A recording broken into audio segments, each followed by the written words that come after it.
Carlos Garcia. I'm Vice President for Technology Innovation and Ecosystems at Telefónica Group. Can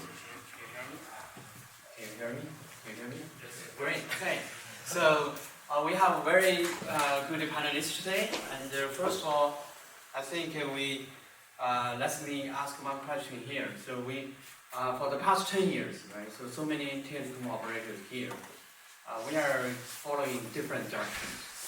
We are using Amazon. We are using Red Hat. We are using Ericsson. We are using Red Hat anyway, right?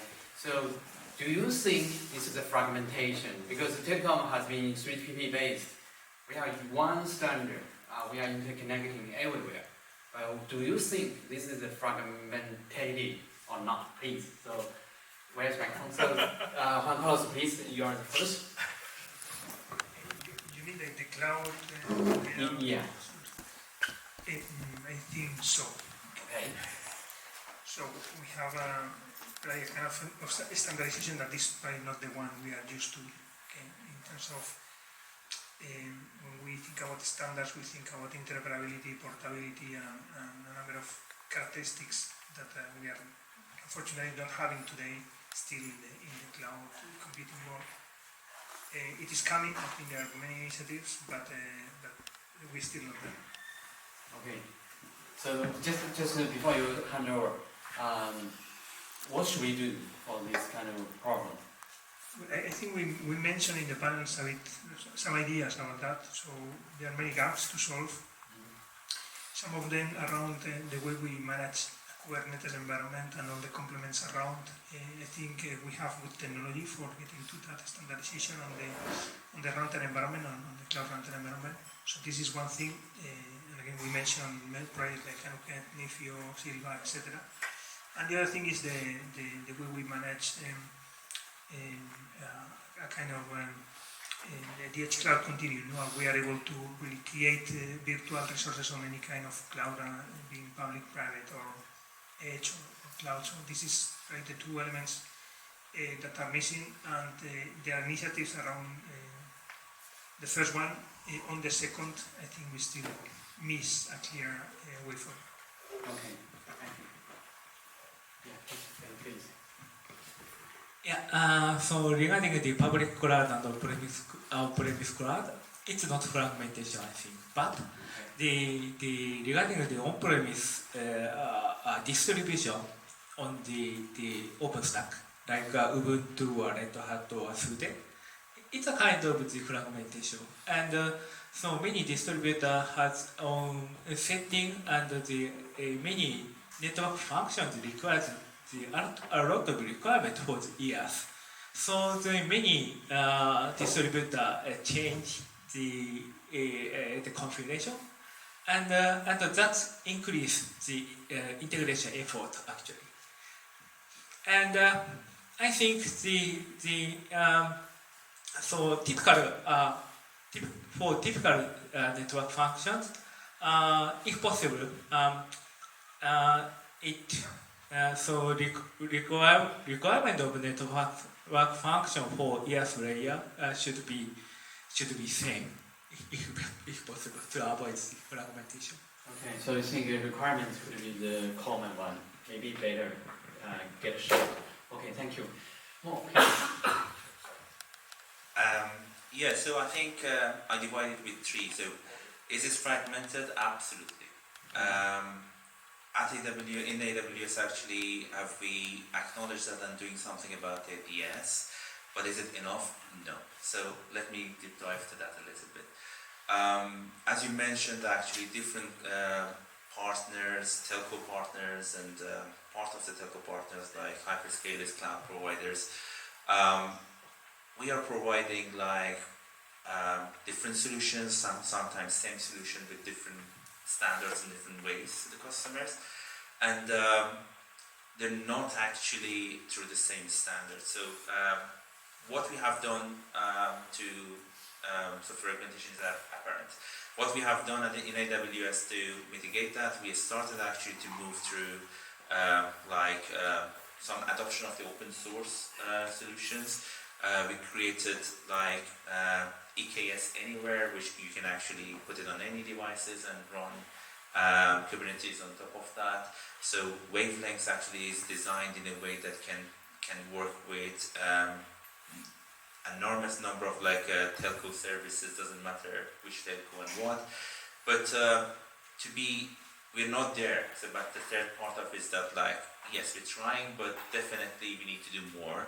And again, as part of the conversation that we're going to have next door this week in the TMF-DTW, part of that is Open Digital Architecture, or ODA. This is where actually AWS agreed and implemented the first version of the Open Digital Architecture on top of the AWS cloud and on top of the and we started with our network builder services, which is the 4 telcos, to create an abstraction layer which creates a bespoke services and connectivity services for and virtualized functionalities in a standard way, plug and play for any other telcos and telco partners. That's how I divided and answered in 3 ways. Right. So it sounds very interesting because the operators are not mentioning we should do more about standard, but it looks like Amazon is talking about you are follow the TM Forum ODA standards, so you want to do more standards. So that's what we hear. We haven't reached it. Thank you so much. But anyway, yeah, you want to move faster, or Janus, you are the next lead. No, I was just triggered by you say I'm an operator, by the way. So, Yes. actually we love standards to some extent. But I think it's the question you phrase it like are the solutions fragmented? Okay. For sure, yes. Are the standards fragmented? Yes. So And let's start there. Let's start talking about using the same language. I think using the same terminology and those kind of things. I think we are not doing ourselves a favor with everyone inventing their own, set of terminologies, their set of models and whatever. So I think it's let's just sit down and start there. And then of course we are asking for standards to the extent that standards can help us doing there. I think we can have a discussion with Diego. I think on whether we are standardizing too much or not. So we have to be careful not to go too far into that. I guess we will probably come back to that later in this session as well. But we are very much supporting standards in that sense, and then of course openness as a consequence of that.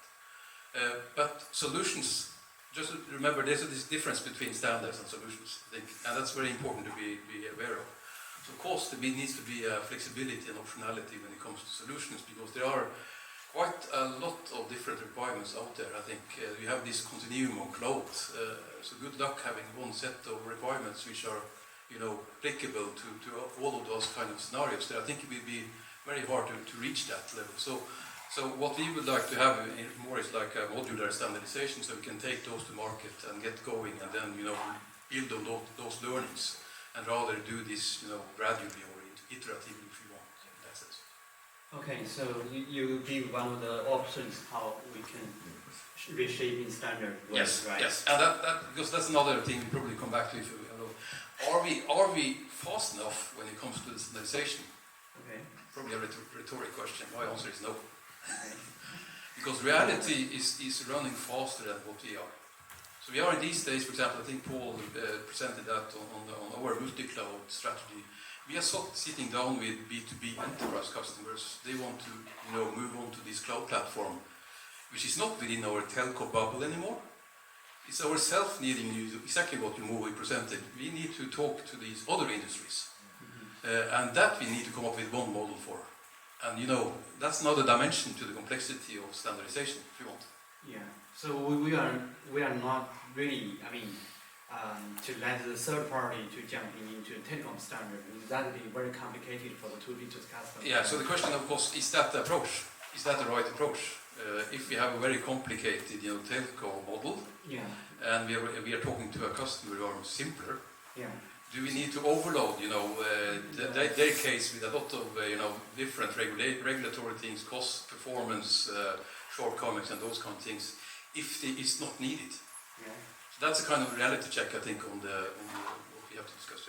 Yeah, for the telecom people, like operator and vendors, we always bring the complexity into ourselves, not to our customers. We always bring simpler to the customer, but the complexity from ourselves. So that don't worry, we will not do that part. Thank you, Janos, please. Yes, thank you. Yes, so this is exactly what I wanted to state at the beginning, that however we call it fragmentation or any other words regarding that, our customers are expecting services. As real operators provide them services. So whatever the level we are reaching in standards, in other approaches, we are delivering services continuously. So it means that we are looking, of course, ourselves on various possibilities, various options. We are selecting sometimes temporary solutions, sometimes we also evolve, like ecosystem evolves, we are also evolving. We are moving from different strategies, sometimes even changes completely. Some years ago, nobody will think about open source for telecom operator. Now, it seems to be a major solution for future. So that is the reality for us. So we, of course, have teams working on that, looking at the market, looking at standards. We participate in many organizations to have our own knowledge, and then finally we are taking decision. Okay, for today we use this solution. For tomorrow, it may be different. So that is the reality for us in that matter. Okay, so you still want to change to the new stack anyway? Yeah, please. But just a short observation about the comments. So we are mixing standards on different domains. So on IT domain is ODA, but on the cloud infrastructure domain there are other different standards and specifications required. Especially when you think about the network of the future that is based on cloud, the cloud infrastructure becomes to be a critical component, and you need to have alternatives of supply for that. And this requires, so especially in the moment in which we are, that is a moment of industrialization, where we are moving to a massive deployment of telco cloud, looking at the imminent deployment of Cloud Run, of Edge, and many other functionality. You need to support a higher level of standardization. Okay? And this is because of the phase. In the past, it was not such a problem, but now, it becomes a problem. Yeah. Okay? And we must also take into consideration that when we talk about standardization, we may not talk about classical standards. We need to talk about identifying functional modules and standard APIs to access the functionality. Okay? We don't need to think about complex standards. Specifications, but even open source reference implementation. So it's a wide understanding of standards. All right. So I think I got your points. The infrastructure has too many alternatives, right? It's not just like OTA, just one solution there. No, That's easy. Okay. We have to follow the standard, right? I agree. Okay. So I think you guys talk a lot, especially in 1000, you mentioned about standard open source, right? So I think there are many telecom open source happened before. For example, Open Daylight, like OpenMP, even ONAP. I mean, so many telecom open source other than IT open source. So the telecom open source has been trying to change, right? As we dream, right? So we want the software, we want the advanced software, and but finally we try to learn from IT. Then we build the telecom open source. But when we go to the real deployment, I mean the telecom real commercial deployment, we found that it's really hard to get the telecom open source to be deployed. So this is the experience, right? The lessons we learned in the past. So what do you think the relationship with telecom people, relationship with the default standard? So there's so many default standards. In the history, we only pick very small open source core. I mean, for example, Linux, right? OpenStack, Kubernetes. It's a very small portion of the total solution. The total solution is a very big one. You cover AppCaps, you cover the deployment, you cover lifecycle management, so many things. But the open source core is a very small part. So what do you think about the relationship between the telecom operator, telecom, and standard and open source? What is the relationship? Who want to talk first? So, yeah, please. Well, it is true we are probably not using as much open source as we should, but it's not for the sake of using open source. It's because, as Tergen mentioned, we are too slow on the traditional standardization. No? We are also trying to do things, as Diego mentioned, standardizing designs, architectures. We are trying to standardize the way to implement the systems. And I think this is something we need to rethink, whether we should leave more open the way to implement them and then focus on functional modules and APIs. That is the way the cloud was developed. So you have a lot of small open source developments, and that each of them is doing a very specific thing, try to do it very well, and succeeds after showing that is really useful what they deliver.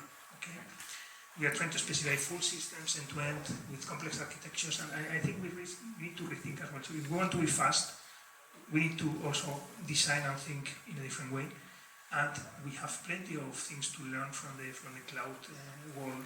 Because we have seen the progress in 10 years is huge, it's tremendous. Okay? And so it's a bit changing the style of standardization and also combining open source with the standard specification. That is something that you will need probably at the end of, not at the beginning to start the implementation, but at the end when you have to industrialize and you need to ensure interoperability and compatibility and portability at the end. Okay. So I think the point is very clear. So we Telecom still has a spirituals of the architecture designing, right? So we pick open source as one of the modules and the APIs we can bring to this kind of. You have different opinion. No, I fully agree with the young colleagues, always, I guess I would say. But I have this simple picture in my mind of a triangular, Okay. Where you have architecture standards with one of those corners there. And then these are more generic building blocks, how to collaborate with different modules and so on a very generic level in a way. Then you have a more like a practical problem to be solved. Like I think you have mobile, you had a couple of examples there and there'll be earlier other examples during the day, which are one of the other corners, which are more like, okay, what are the specifications needed to solve this problem? And the third corner of the triangle is actually these building blocks, call it open source, call it solutions, whatever. And then these kind of things needs to be collaborating and working together.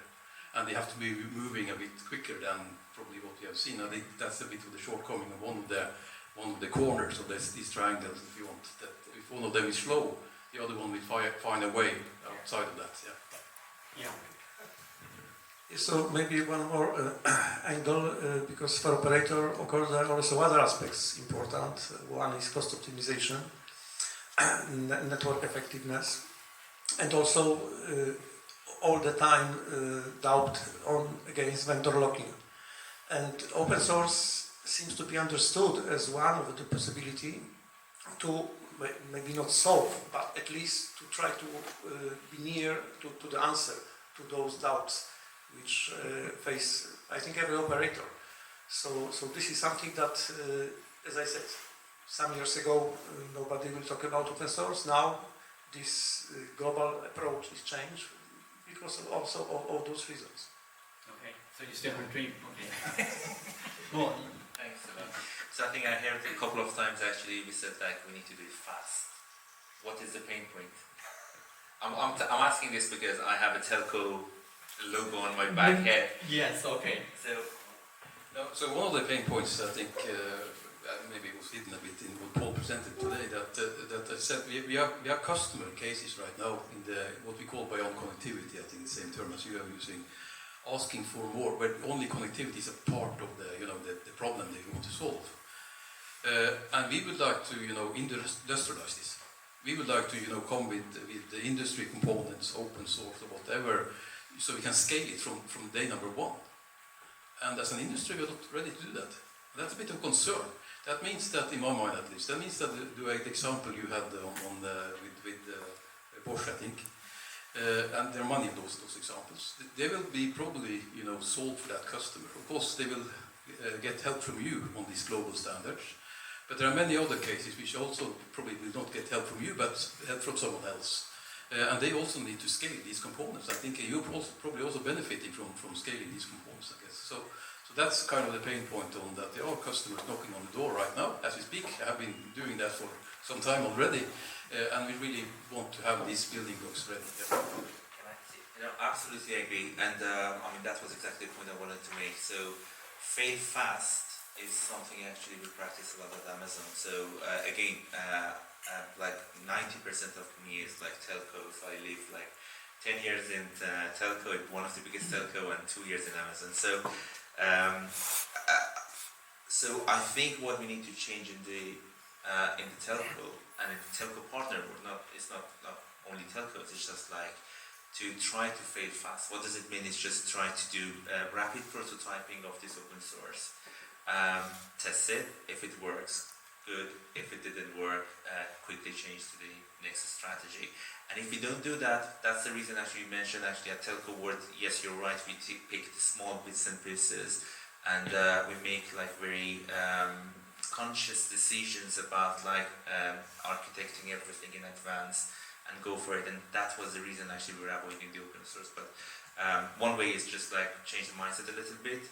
All of us, partners, hyperscalers, telcos, in order to collaborate fast and then do fail fast as well. And I mean that actually enables the rapid prototyping and brings the go-to-market much lower as well. Right. So as far as I heard, is that to be customers, we need fast, right? But for the 2C and the telecom network, I think carrier grade is mandatory. Too fast means you are something risk, but stable and the carrier grade, we need to be cautious. So there's two sides of the coin, right? So sometimes for the customer, for the 2B customers, you need for example, fast connections. Once you click, like private cloud, you get connected. But for the telecom, once you clicked, you still need to build the fiber to their enterprise, right? So that's a human working hours. Still, it's really hard to avoid. I think BT has lots of experience from that part. So we are, Terry, you go ahead. So we are open to discussion. I'm not sure about the timing, but the more you talk, the more provoked I am. Because if you and you guys, have the same color of the hair as I am. So we have been through a number of call it transformation before. So we lost the voice market to the consumer. Why? We're not responding at all, to what they really needed. It's far too slow. And we are trying, to catch up. We are about to lose the messaging market. Again, same thing. They go somewhere else to get the service. So what comes next? So I think we are too slow in general, not only for the enterprise, but also for the consumers. And if you go into the smart homes, you go into the family, what they want there, what they are doing, combining, family time and leisure time and school and all those kind of things. There are a lot of opportunities there. Okay. So they don't have to be very advanced, but we need to be, call it fail fast or whatever, but we need to get going here, I think, on combining components from various partners to explore this. yes. So let me think. So the fast response to the customer, definitely we should be very committed in the beginning for the telecom operator today. But does that relate to our, cloud infrastructure? Is this really, relation? We are talking different layers. Yeah. Okay. So I think I think Bo presented something like the cloud is where the customer needs it. So where is the cloud going to be next? And let that question hang there. I think the cloud will be distributed much more than we have seen today, at least from telco. So then, of course, will it also be in the homes or not? Basic question. And if so, what kind of services could we think of, to put there? And that's the kind of scenarios we are working together with partners to explore, to see on how this can help also the consumers to come with offerings which they are waiting for help them. Yeah. Okay, so I think one person is ready to. Just to add to what you commented, I agree. We are talking about agility at the service layer, and that's fantastic. But we didn't have a network that allowed us to do such a thing. Okay, neither network nor the IT systems. So they were too vertical and very rigid Fortunately, we are changing this. We have the ODA India Forum that will convert our IT systems in something that is more flexible, allow us programmability and do a lot of things that we were not able to do fast in the past. And also at the infrastructure layer, we are changing as well, going to networks that are more programmable, more flexible, that we can somehow interact with them through programming interfaces, and this means that we have the chance to build prototypes very, very fast on programs that are interacting with the network. And I think with the evolution to cloud native in the network, we are probably enabling this speed. Okay. The question is that it's not just technology. We mentioned it's also mindset, it's also a way of working, it's operation model. So it's a lot of things that we will have to change in the telco industry. We are aware of the challenges and the gaps, but China still have some way to go. Right. Okay, so Keisuke, do you want to add something for this? Yeah. So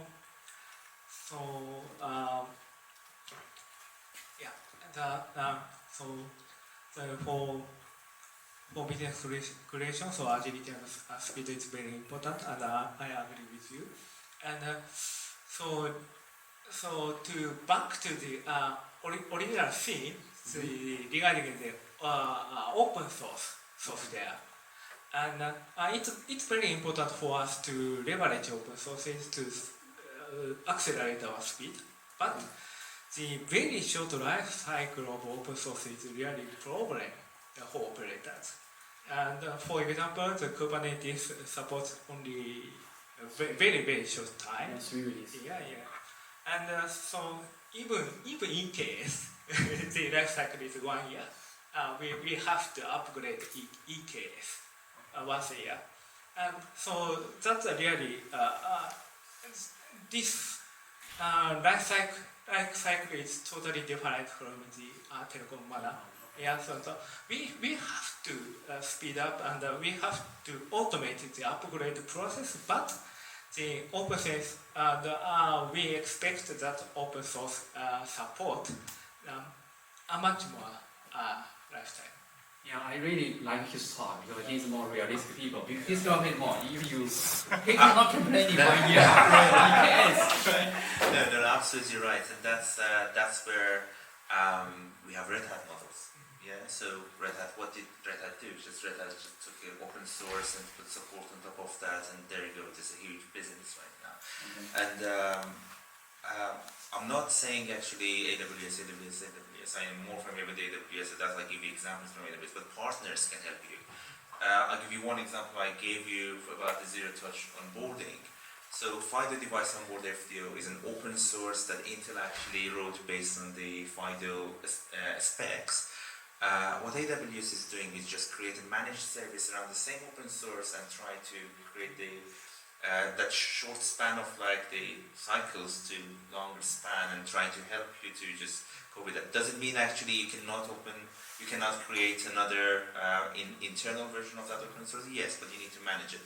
So I'm not advertising for anyone, but I'm just like, it's an ecosystem needs to be here in order to help each other. And it could be an ISV, it could be a GSI, it could be like Red Hat that creates the managed service around that open source, and that lifts off. So, but totally correct. All right, so that could be one solution. You go ahead. Yeah, so maybe one coin again regarding, for example, aspects of regulation, because in general I can say that standards protect operator against regulations, but open source not.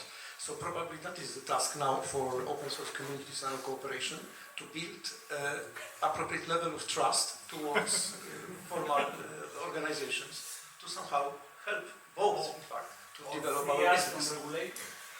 Right, so okay, we heard the homework Yannis has been assigned to more maybe open source people. We are not open to that direction. Exactly, okay. Okay, let's move on. I think we have very good discussion for the 2 topics already, 3 topics. And then let's consider something like, I heard many presentations regarding, without AI, you have no future, right? So what do you think about what we can do from the technical cloud, not for the purely, generative AI, right? So from technical cloud, what do you think AI can play which role for our future? Yeah, you are always the first one. I like it. I think can play a role to help us in learning faster how the network behaves. So far we have had probably technology cycles of 10 years, and it was time enough for having our technicians learn how the network behaves, because in general services were having a deterministic behavior, and after 1 or 2 years the technology is perfectly understood, and we have our technicians knowing perfectly how to manage it. Okay, what is the regular behavior of a network when something is an anomaly or something needs to be upgraded. And this is something we were learning, was learned by humans so far. Okay. When you look at the future networks with much more complex characteristics, with a much wider set of applications and functions running on top of them, the network becomes not so deterministic, or at least changing the behavior more often. And this is something that the humans will struggle to follow. Okay? And humans will need a lot of assistance of artificial intelligence just to understand the network, because it takes months and years for our technicians, and we need maybe to have an army of 200 technicians going to the field and understanding everything. And now we'll have to have an army of machine learning artifacts, grasping all the data and trying to learn in weeks what we were learning in years before. Right. So the timing for the operators looks like any changes or any monitoring and upgrade and monitoring. We are thinking too longer. Maybe AI can help for that. That's the scenario I think Juan Carlos is talking about. Do you guys you want something else that can make AI can help us? Yes, so of course I can say that definitely this is a new technology which we are investigating for opportunities and maybe constraints. So definitely every technology when it's coming, when it's not well known, provides doubts and positive views. So I think that we are now in this phase of recognition of potential capabilities of those technology. And we are learning. Also, we are implementing in some, for the moment, simple areas where we can rely on that. But in analytical scope, definitely this is something that may provide to reach quick review of huge databases. We collect a lot of databases from our networks, and there is probably a lot of things that we can extract from that, but there are no tools. So AI could be one of the tools, and this is one of the perspectives which we are looking at that. How far we will go, time will show. This is nothing that we can predict. Yeah, I think analytics is a very good example. Yeah, more please. Yeah, totally agree. So, I divide it in 2 parts again. So, the first part, at least 2 parts I can think of now. The first part, AI/ML or Gen AI can help in a way that look into the network and then improve the security, maintenance, monitoring. I gave you one example. And the second part is just like put the zoom and focus out of the network and look at the network as one element of the end-to-end application, as you just mentioned. So we have silos of the data. So network data, BSS data, OSS data, application data.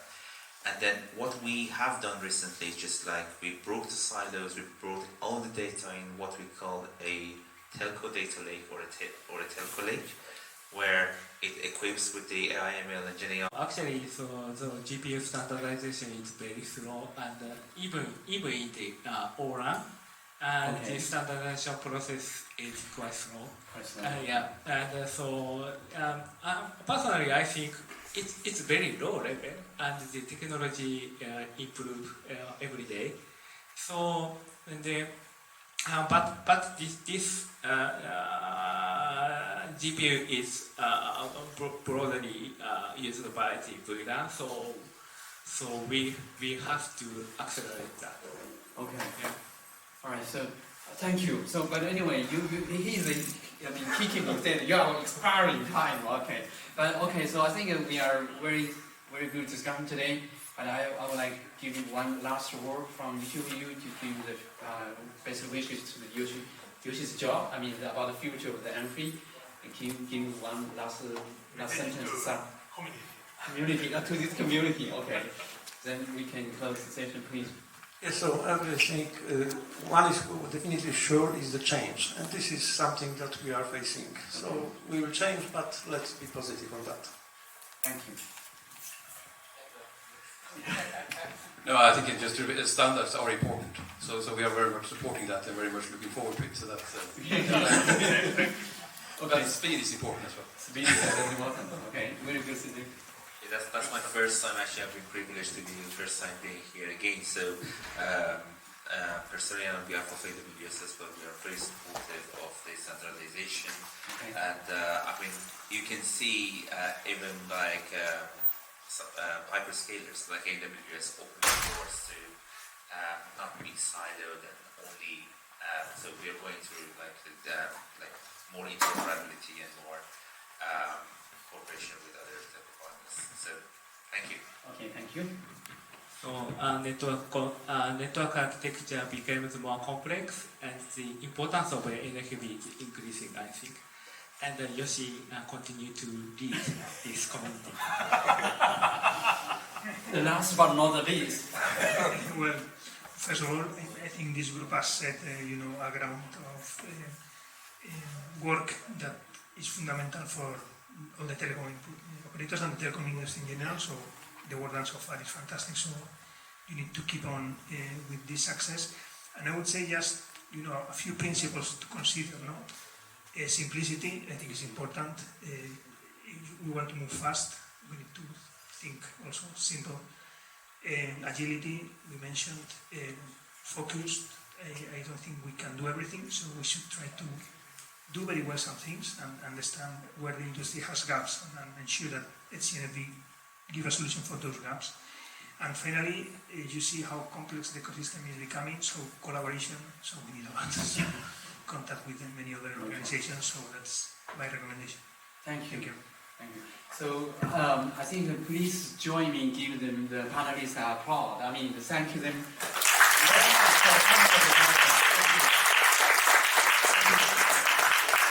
I think we are finished with the panel. You can back to your seat, and thank you everybody. Very good discussion.